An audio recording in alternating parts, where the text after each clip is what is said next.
think we just established a new rule this morning that if you don't show up 2 weeks in a row, we can kick your door down.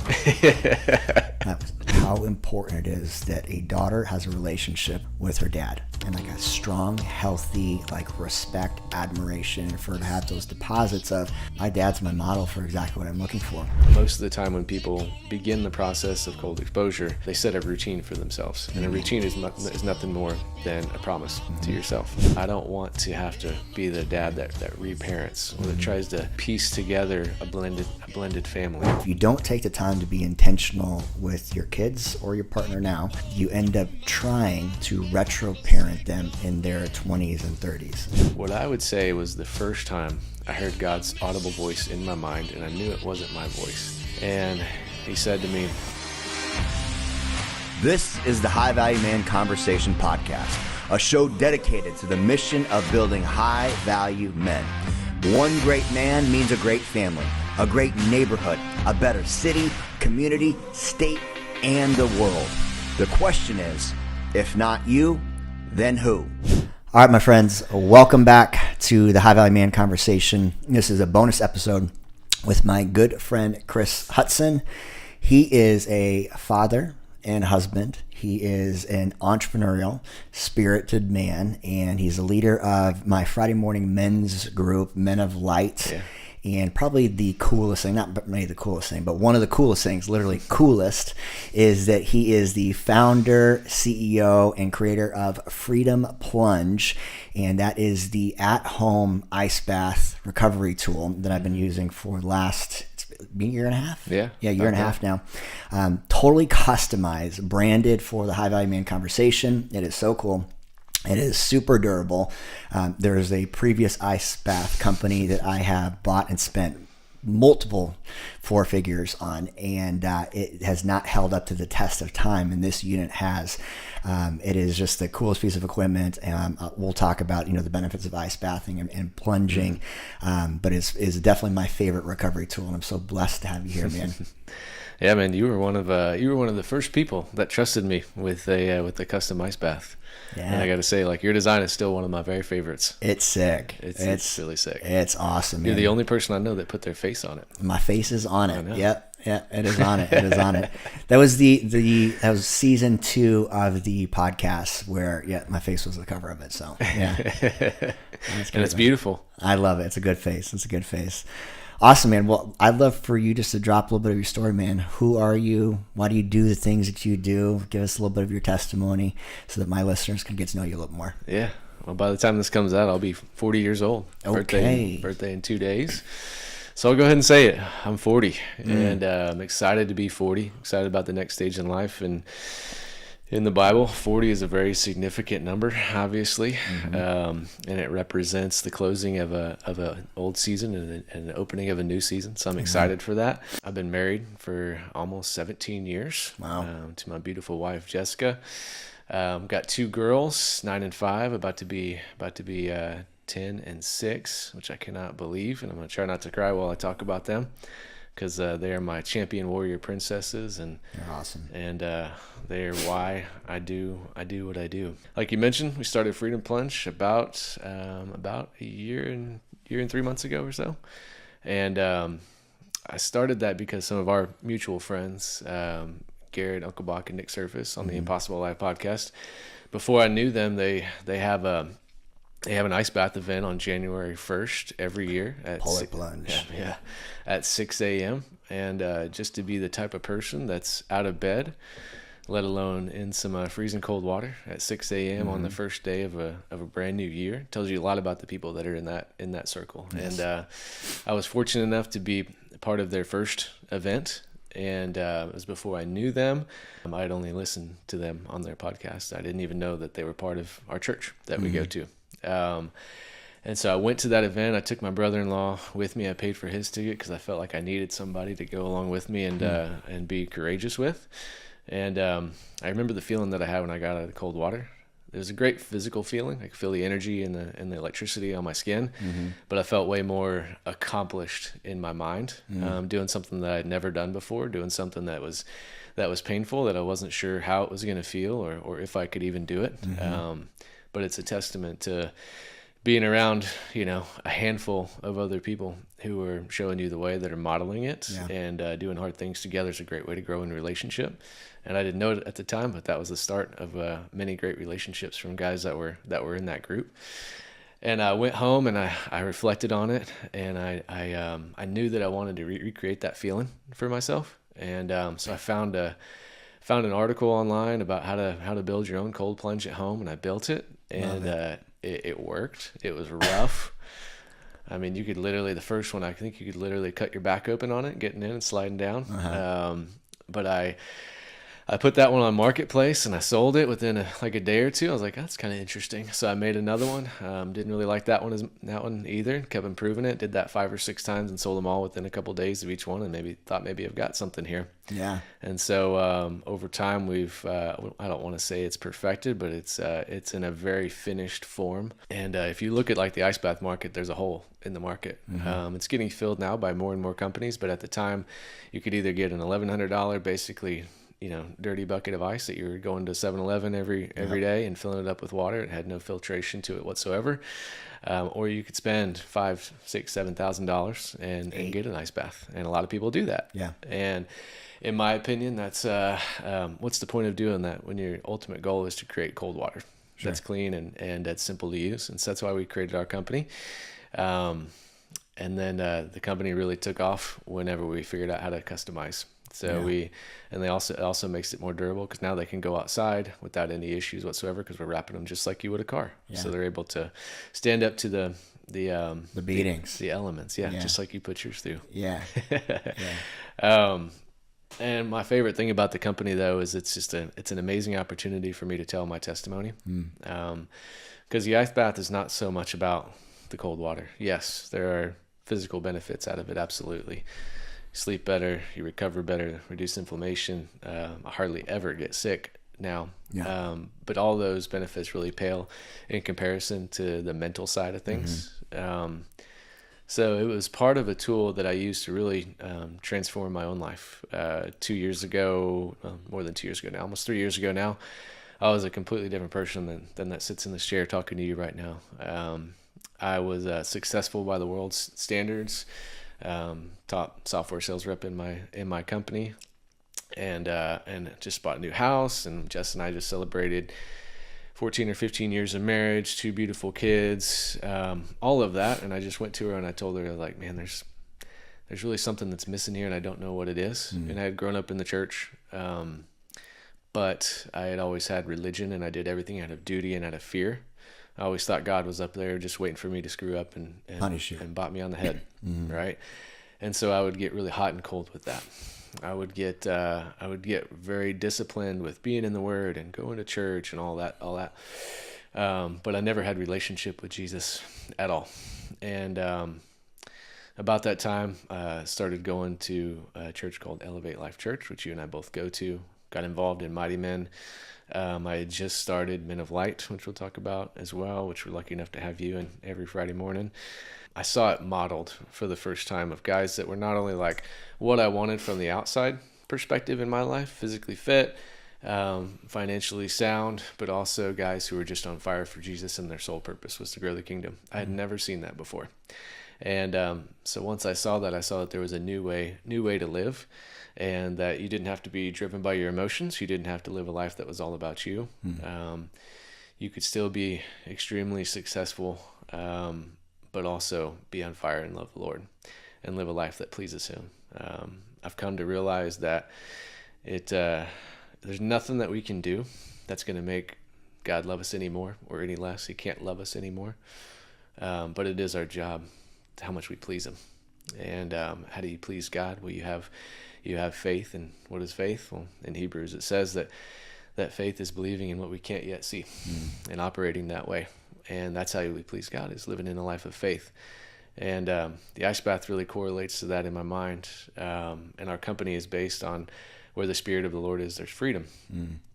And so when I got around guys who had the Spirit of the Lord, and I saw the freedom that they walked in, I saw what it looked like to do that, and I started to do those things. And I started to think more like, what would a person of strong conviction, of strong faith, who has a relationship with Jesus, who doesn't have addictions, or doesn't live by his emotions, how would they act in this situation? And I saw it modeled, and I started to put it together in my own life. And the ice bath was a big part of that, because it represents being uncomfortable by choice. I figured if I could be uncomfortable by choice on a daily basis, over and over and over, I would get one step closer to becoming the person that I wanted to become, and living the life that actually pleased God. And so, while I obviously gained financially from selling ice baths, the real purpose behind Freedom Plunge is to share my testimony and help others use the ice bath in the same way that I have, to find out freedom. Yep. Yeah. And to find out their real identity, which is, we've all been adopted into the family of God. He is, he is our Father. I am His Son, and I should start acting like it. That's awesome. Powerful, man. How has the ice bath specifically helped create freedom in your life? You can't really control your emotions. You can't necessarily control your thoughts, but you can control how you respond to them. And for anybody who's never taken an ice bath before, what happens when you're about to get in is you start thinking about all the reasons why this is either going to suck or I don't want to do it. This is stupid. Yes. Why am I doing this? And if you can receive those thoughts, process those thoughts and emotions that are coming in, and then do what you know you need to do, that creates freedom, because now you're not living by default. You're not living a life that's being dictated to you. You're on your own terms now. That's good. Yeah. Love that. And it's such a simple mechanic. When you really break it down, is most people live by default because they're controlled by thoughts and feelings, drifting and just going to the next thing of, that feels right or doesn't feel right, living in this constant state of fear cycling. And what the ice bath teaches you is that I'm in the driver's seat. Yeah. Like, I'm truly in the driver's seat. Like, I don't have to live by default. I can truly live by a life of design. And also, the greatest piece of it is that, it's going to be uncomfortable. I got to live by a life of design and have what I want, and I can control thoughts, feelings, emotions, behavior, outcome, those type of things, but it's going to be uncomfortable. Yeah. And so the daily reminder of I'm going to get in and be uncomfortable, but it's going to end up looking the way that I want. Yeah. Quick story, I guess, early purpose. So my daughter's 9, and she plays really competitive softball. And there's a lot of parents who really care about the performance of their kids. Of course, I want her to do well, but more than anything, I want her to have resilience.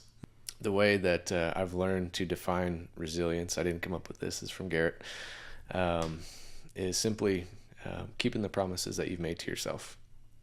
And so, there's a lot of things that my daughter and I do together where we're simply just keeping our promises to ourselves. And that's the ice bath as well. So the beautiful thing about the ice bath is it can represent whatever you want it to represent.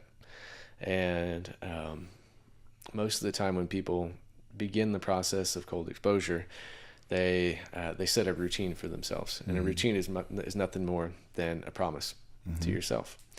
And they'll set a routine of, at this time of day, I'm going to get in the ice bath. I'm going to get in for this long and think about these things while I'm in the ice bath. And if you don't do that, you're not resilient. But if you do those things, you do become more resilient.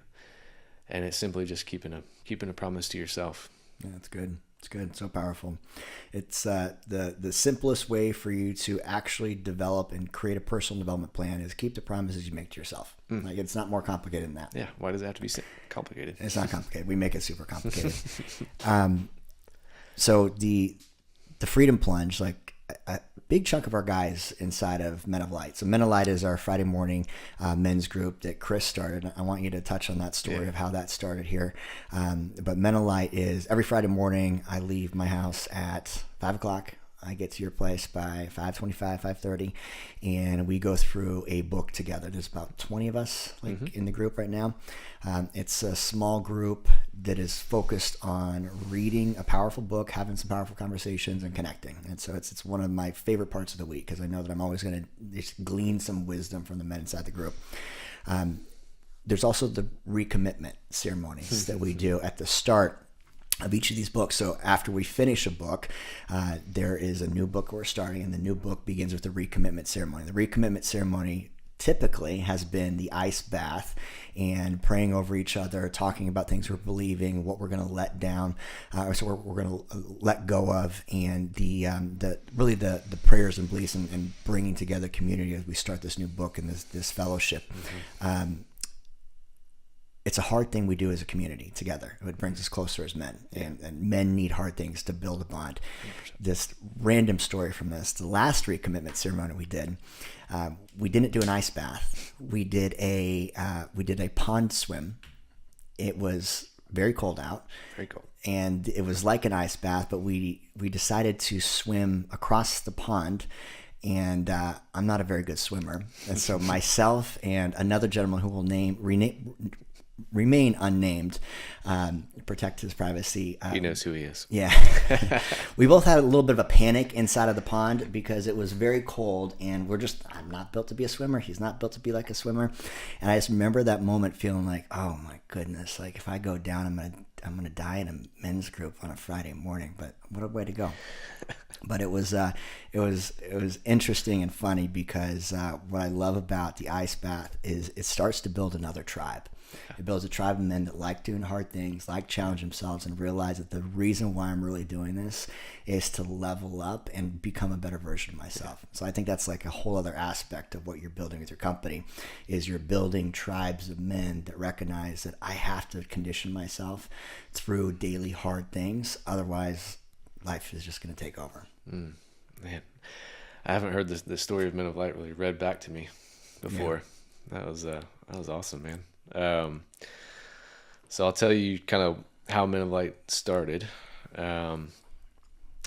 So about 2.5 years ago, kind of when this whole transformational process started for me. At that time in my life, I lived very, very much by comfort, quick dopamine hits, avoiding conflict, not facing the real root cause of really what was happening in my life at the time. But at the same time, I lived a life where nobody would have ever have known any of those things. Sure. I was the guy that my wife is super social, and at the time I was very introverted. And she would always talk about we should go out and have a double date with these people. And I was like, I've got enough friends, and honestly I had no friends, but I've got enough friends. I don't need more friends. We can go on a double date, but that'll probably be the end of it. Mm-hmm. And what I didn't realize at the time was that was a total defense mechanism. It was like, if I really let myself be known by other men, they're not going to like me anyway, so why even try? Mm. And I've recognized that that's a pattern that a lot of men have. I live in a great neighborhood. Everybody knows everybody. Everybody's kids are about the same age, all that. And we were at a party. And as much as I hate to say it, because I don't drink anymore, but I was wasted, hammered. Somebody handed me a golf club, and I can play some golf. I was an All-American in college. Somebody dared me to hit a golf ball out of the backyard. I said, yeah, absolutely, give me that golf ball. And I threw it down, and I swung, and I missed so poorly that I fell down. Mm. And that tells you the level of inebriation that I was at that time. I was so embarrassed by that. That feeling where you wake up the next day and you've been like subconsciously sleeping or unconsciously sleeping, and you just wake up and you're like, what have I done? Yeah. And you start to recount all the things that you had done and the people that you embarrassed. I know I embarrassed my wife. And so God woke me up probably about 4:00 that next morning, which I shouldn't have really been awake. I should have been still sleeping that off. But I couldn't go back to bed. I just felt so disgusted and embarrassed with myself that I went into my office and I sat down. And like I said at the time, I didn't have a relationship with Jesus. I didn't feel the need to like open my Bible or turn on worship music or anything like that. I didn't really know what to do except just sit there in my filth. And I'm sitting there in total silence. And for what I would say was the first time I heard God's audible voice in my mind, and I knew it wasn't my voice. And he said to me, I need you to start a men's group that's going to change the culture of your street. Mm. And I sat there for a second, and I was like, man, I know that was God, but I don't want to do that. And I sat there for a little while longer, and then I heard a different voice. And for the very first time, I could tell it was the enemy's voice, and it wasn't my own, and it wasn't God's. And he said to me, who are you? He said, who are you to start a men's group that's going to change anything after what you've just done and what people don't know about you? They would never follow you if they knew you. And that played to my fears that I had before. Sure. And for the first time, and I don't know why or how, I didn't negotiate with that voice. I picked up the phone. I listened to the first voice. I picked up my phone. I sent a text message to 15 guys in the neighborhood, the only guys that I had their numbers. And I wrote them a text, and I said something like, you've been put on my heart. You're getting this for a very specific reason. I'm gonna start a men's group. The purpose of this men's group is to change the culture of our street. And we're going to be called the Men of Light. And we are going to start off by doing an ice bath. And we will meet every Friday at 5:30 in the morning. And I look back on that now, and I probably could have got a lot more men if I wouldn't have mentioned the ice bath part. But out of those 15, I had 5 guys say yes. And out of us 6 guys that started in Men of Light, 4 of us are still together in the group. The group has grown, like you said, to a little over 20 that meets in my home every Friday at 5:30 a.m. And about 5 months ago, God put a vision in my heart to grow Men of Light. And so the vision now is not only to change the culture of the street, but help other men do the exact same thing. And we're going to have 100 Men of Light groups in less than 10 years. Love that. And so I actually heard 1 year. That was Steve Weatherford's vision for the group. I'm still saying 10 years, but hey, it could happen because of guys like you, because of guys like Steve, because of guys like Nick and Garrett who are in support of it as well. Yeah. How many groups satellite groups are there? In this next book, we'll have 9 total groups. 9 satellite groups that are going to have anywhere between 15 and 20 men per. There's no size constraints. Some guys start with 4. Some guys start with 12 or 15. But those guys all meet on a weekly basis. I empower them and I enable them on Thursday mornings, the leaders. We talk about last week how it went. We talk about takeaways from this week's reading. We talk about challenges and give advice and honestly share our own God stories as well, so the leaders can all grow from each other. Yeah. And then in those 9 groups, it represents 7 different states across the U.S. And so cool. Right now, a little over 90 guys. Yeah. They get together as Men of Light, and it's been one of the most fantastic and stretching things that I've ever done. Because as I was talking to our group last week, I still feel like I'm figuring this out myself about how to lead the group, how to be truly involved in a church, and have like strong kingdom friendships as well. That's awesome, man. Off topic, best and worst book of Men in Light. The best book would definitely be the one that we just finished. Okay. By John Bevere. It's a book called The Awe of God. Okay. Which talks about the importance of having a fear of God, and not the type of fear that turns you away from God, but the type of fear that you don't want to be anywhere away from Him, and it drives your entire life and how you act and how you treat other people and how you discipline yourselves, and the importance and the benefits of having a holy fear of God, because if you fear God, you have nothing else to fear. The worst book, I don't even know the authors. They were 2 PhDs, and it was horrendous. It was. What was it titled? This is actually worse than the ice bath. Oh, I would take 1,000 ice baths before I read one. And we page. can thank our friends. The Impossible Life. It was just Nick. Just Nick. Can't be lumped in with that. Nick with The Impossible Life for the recommendation of this book, and also then no longer being in the group. He's coming back. Okay, cool. He's back in now. I love it. He dropped the book bomb, and it was How to Read the Bible for Everything It's Worth. Yes, which sounds like a great book. Yeah. It was like reading drywall. Yes, they totally missed their purpose. Yes, it was a very difficult and challenging read, but it was also a great reminder, just like the ice bath. You do it, you commit to it, and you push through it, and great sleeping material, though. Oh man, it's a really great testament to what makes a successful men's group, though. Mm-hmm.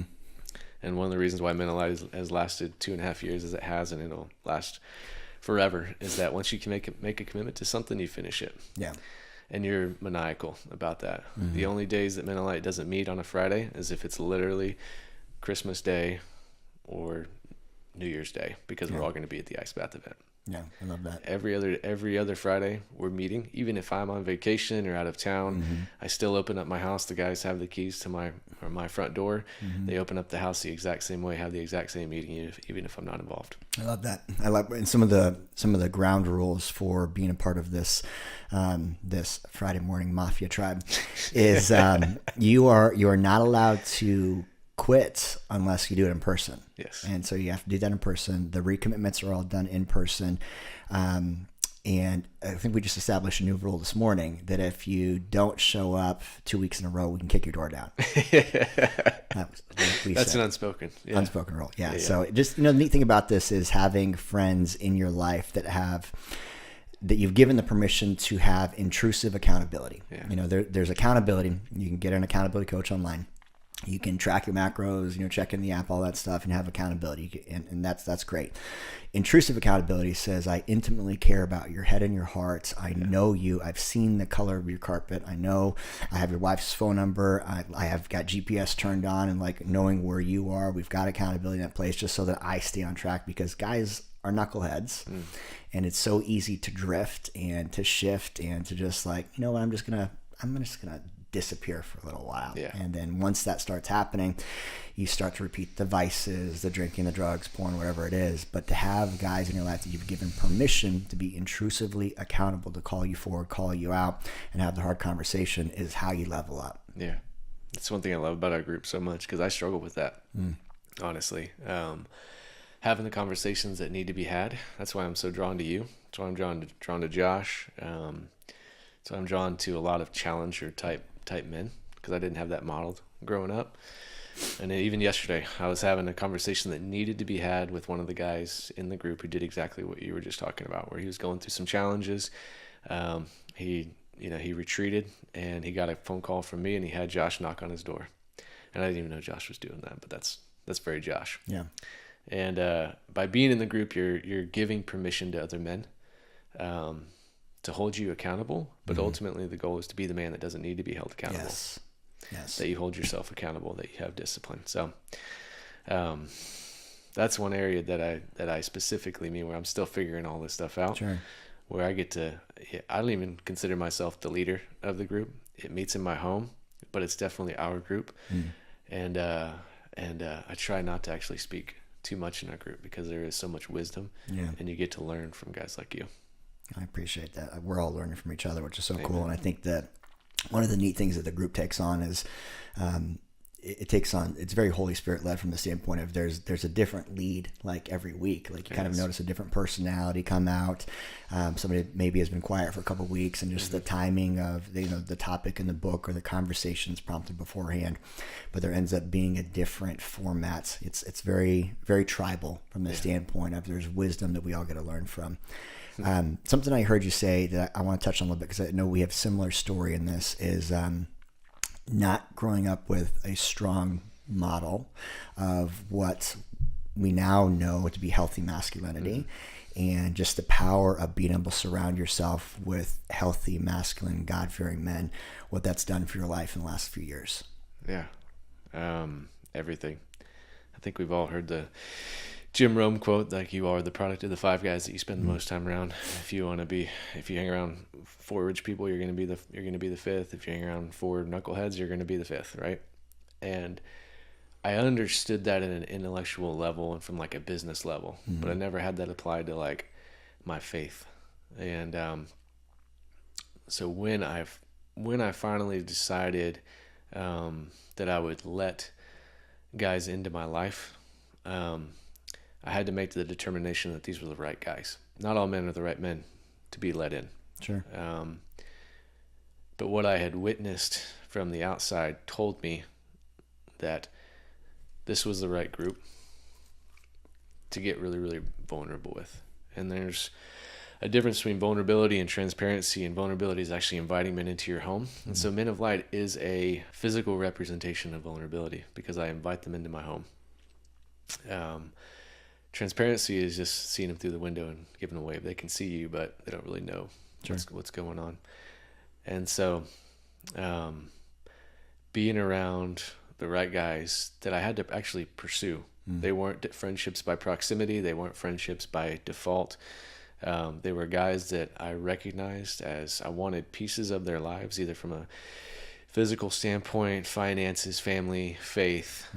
Take different pieces of those guys and create like the ideal man. And so I've pieced together the ideal man by surrounding myself with those guys who I love dearly, who I look up to, who I know if I get off track that they're going to come knocking on my door Or kick it down. Yep, I know you will. I know you're that guy.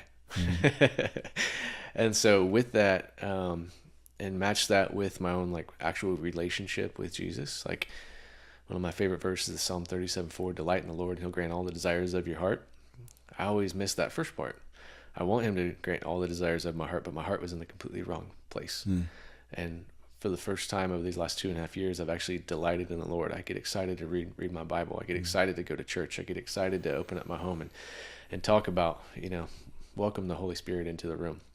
So in doing that, plus my personal relationship with Jesus, like I would say that, we're not there yet. It's a lifetime journey, but God is absolutely granting the desires of my heart through friendships, through my marriage, through my relationship with my children.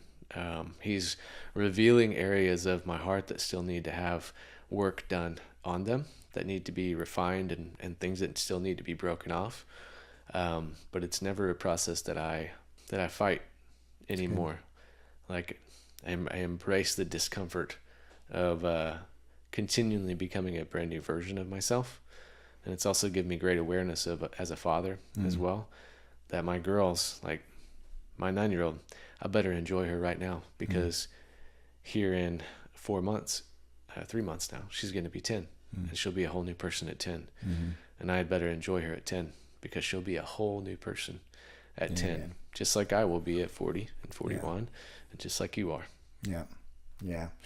I think is just so neat about this group, what you've done with Freedom Plunge and how you're stewarding your relationship with your daughter, is that all of it comes back to really becoming the best version of yourself by surrounding yourself with the right people and choosing to do the hard, difficult things. So many guys bury their head in the sand and take that passive approach, just avoiding responsibility and not realizing the impact that they're going to have is going to have an impact for multiple generations. And so you being a girl dad, and like you being one that is going to be the best example for what they're going to choose as men in their life, like that's powerful. I don't think enough fathers recognize that, is that the man that you are and you're modeling to them, how you're showing up, your discipline, your follow through, your integrity, the men that you have around you, all that is the framework and perspective for how she's going to make decisions for her life.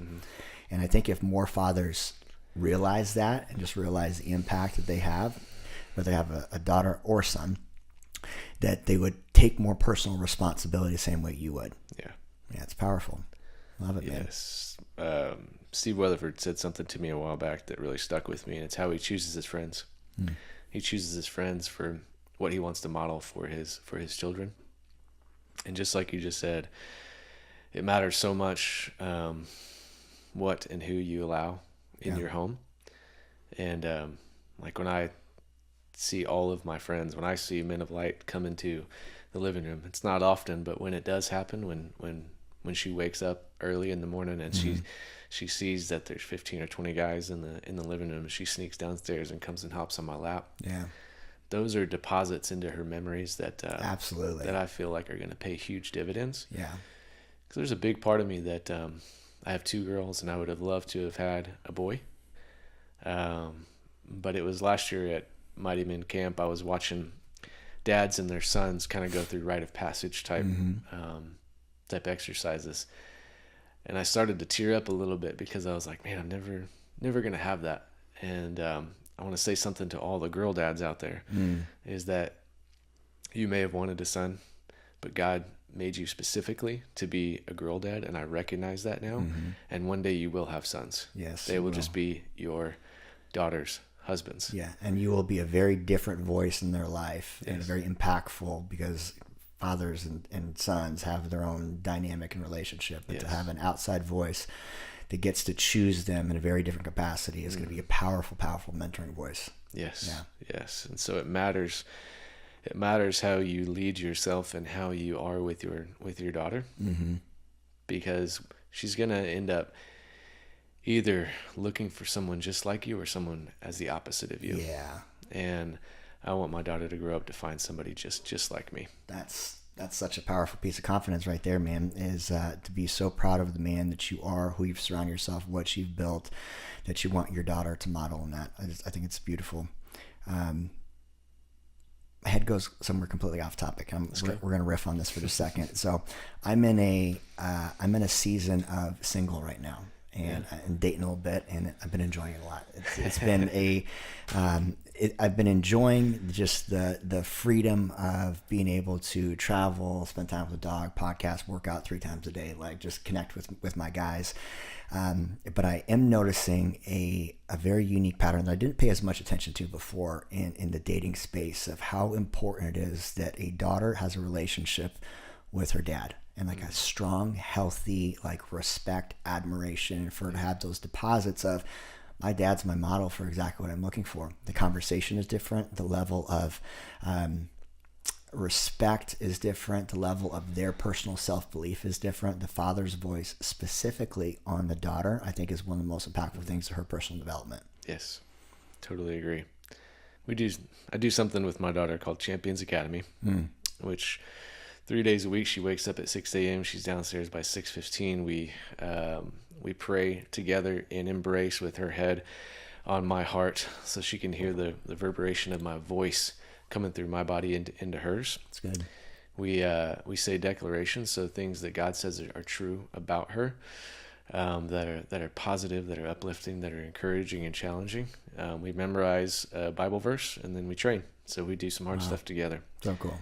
And I want her to be strong and fit physically and develop those disciplines early on. But most importantly, I want her to know her identity before the world tries to tell her her identity. Good. Yeah. And if you don't do a program like Champions Academy, which is going to be available here soon for thousands of dads to consume and put into place with their children, do something. Yeah. Be intentional. I would say the second best book that we read in Men of Light is called Point Man by a guy named Steve Farrar. And there was one line in that book, and I think some people really disagree with this, but I couldn't agree with it more, is that quality time is found in the quantity. And everybody wants quantity time, but it's very difficult to consistently plan the quantity time or quality time. Everybody wants quality time. It's very difficult to plan for quality time. It's very easy to plan for quality of time and then be led by the Holy Spirit, be led by your own intuition, by your own conscience on how you need to show up in this moment. And so Champions Academy is a 3-day-a-week thing where we spend 30 to 45 minutes of intentional time together. That's really quantity of time. Not every Champions Academy is like groundbreaking, right? But it is going to be meaningful to her when she's, like, it's significant now, but it'll be meaningful to her when she's 19, 29, 39, 49. Yeah. And I find for myself that if I don't schedule that quantity of time with my daughters through Champions Academy and through weekly date nights with them, just like we should be doing with our wives, so good, that it doesn't happen. Yeah. And everybody says they want to be intentional, but what does that actually mean? Yeah. Unless you have put a plan. It on the calendar. Exactly. Plan, you put it on a calendar. Yep. And Josh and I have talked about this quite a bit, is if you don't take the time to be intentional with your kids or your partner now, you end up trying to retro parent them in their 20s and 30s. Yeah. So this is the son that's still living at home when he's 34 and struggling to figure out who he is. This is the daughter who is dating the knucklehead, or maybe she's exploring something in regards to like the wrong direction. Yeah. And you're like, how do I even fix this when they're 25 and 30 and now they're just traveling down what we know to be a life of destruction because maybe we were there. And that you can't really retro parent. Like at that point, like you have to be a good guiding post. You got to be a good friend. You got to be a good mentor, and you got to make sure that you're modeling the right way. But if you have young kids in the house where you can be intentional, purposeful, dedicated, disciplined, and spend that investment of quantity time and quality time, it's going to make a lifetime of difference. Yeah, totally agree. One of the verses that we were just studying in Men of Light talks about how if you fear the Lord, your children will be like vigorous olive trees sitting around your table. And an olive tree is really an interesting tree because it's obviously very beautiful. It's synonymous with sacred land in the Bible. It produces liquid gold. It's synonymous with wealth and prosperity in the Bible. But most importantly, it's also an extremely resilient tree. It can withstand fire. It can withstand freezing cold temperatures as long as the roots are in place. That tree can rise up from the ground. And it may take, it takes about 17 to 25 years for it to produce fruit, right? To produce any fruit at all. Yeah. But then it will produce fruit for generations. For generations. Yeah. And so this verse is what it's really saying is that what I said before, what you do now matters, but it's going to be through your legacy that you'll be truly blessed by your offspring, by your fruit. Yeah. And when I read that, I've read the full Bible, and when I read that, I don't ever remember reading that verse.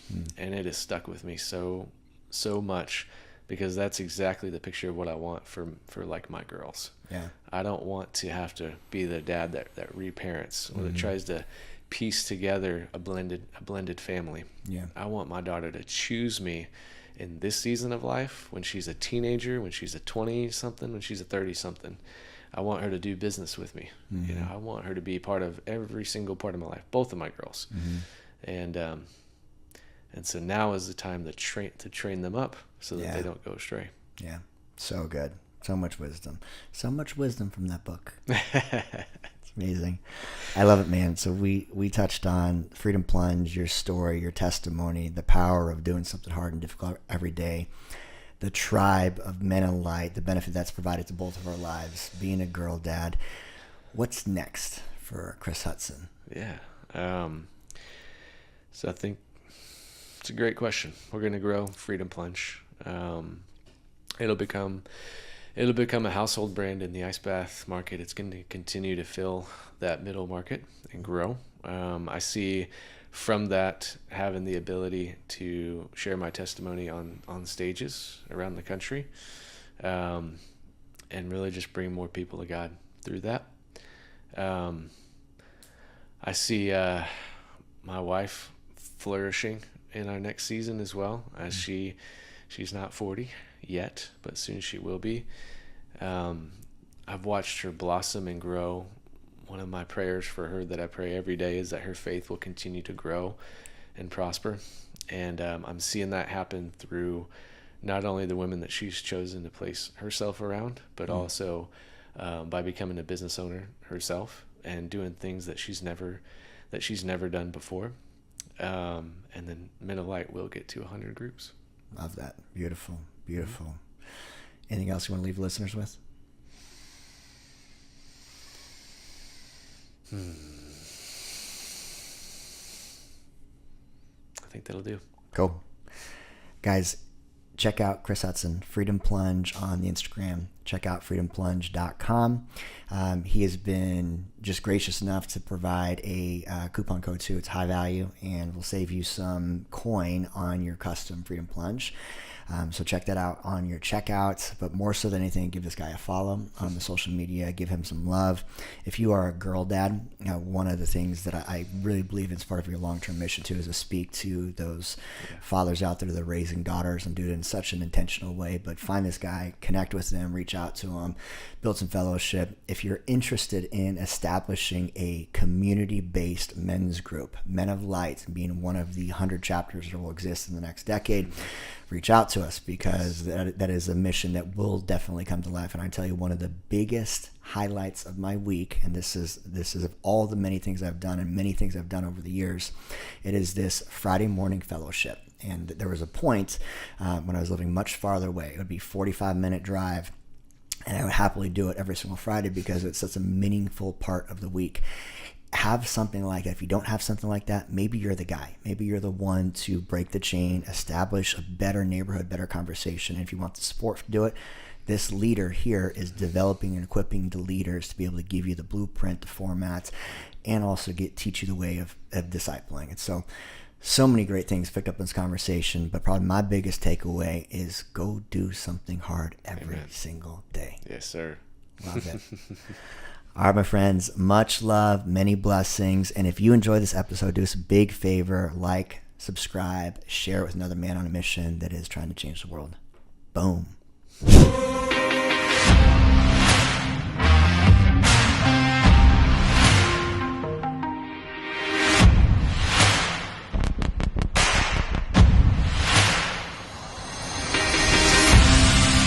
Get off the podcast, get back to the fucking mental lab.